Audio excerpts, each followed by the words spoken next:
First, let's talk about the objective. Our goal here is to figure out how teachers' assessment practices evolved before, during, and after the pandemic. We'll be doing this by talking to teachers and hearing their experiences firsthand. Now, for our hypothesis, we believe that when school shifted to remote learning, assessment changed in a big way. We think we think it moved away from being just about grades and become more focused on the students' growth. This likely led to more inclusive and authentic practices.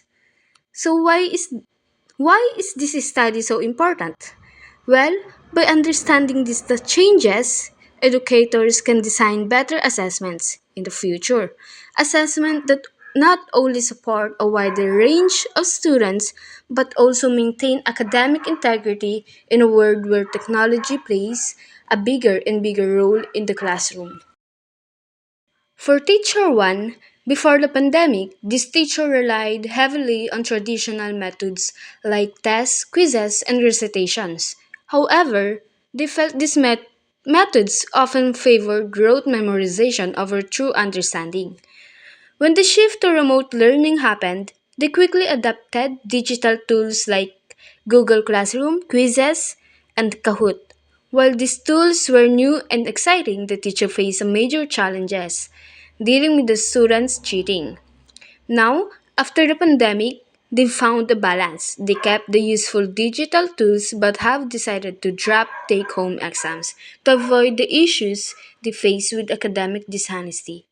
For Teacher 2, this teacher's pre pandemic classroom was all about paper based quizzes and hands on performance tasks. While these were effective, the grading process was incredibly time consuming. With the move to remote learning, they embraced different platforms like Flipgrid, Padlet, and Canvas.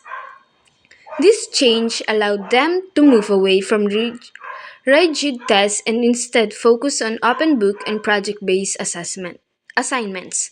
Today, this teacher has made some permanent changes.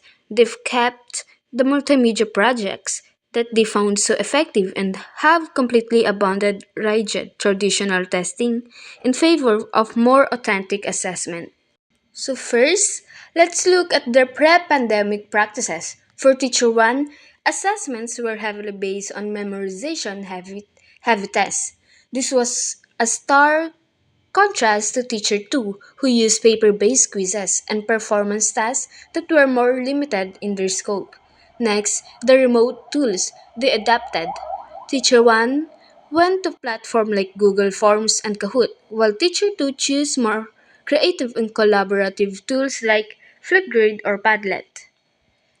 This brings us to the integrity challenges they face. Teacher 1 struggled with cheating and plagiarism on tests. Teacher 2, however, navigated this by shifting to a new philosophy and designing open book formats that made cheating less of an issue. This led to the major philosophy shift for both. Teacher 1's views of assessment evolved to be more about assessment as learning, meaning they saw it as a way for students to deepen their understanding. Teacher 2's philosophy shifted to assessment as growth, focusing on the student's overall development rather than just a final grade. Finally, we have their post pandemic practices. Teacher 1 now uses a mix of digital quizzes and creative tasks. Teacher 2, on the other hand, has fully embraced multimedia projects and flexible deadlines. In conclusion, the pandemic served as a major catalyst forcing a shift away from rigid memorization based assessments.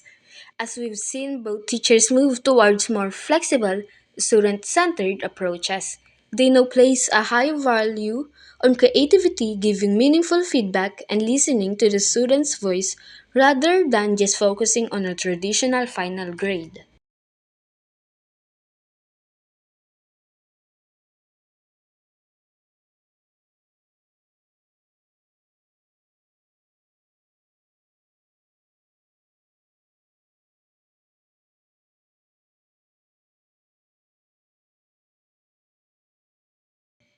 As a future teacher, I've learned that assessment isn't just about measuring knowledge, it's about nurturing growth. I'll design tasks that promote critical thinking and originality, making cheating irrelevant. I'll use tech to streamline grading and giving meaningful feedback, creating a classroom where assessment empowers students.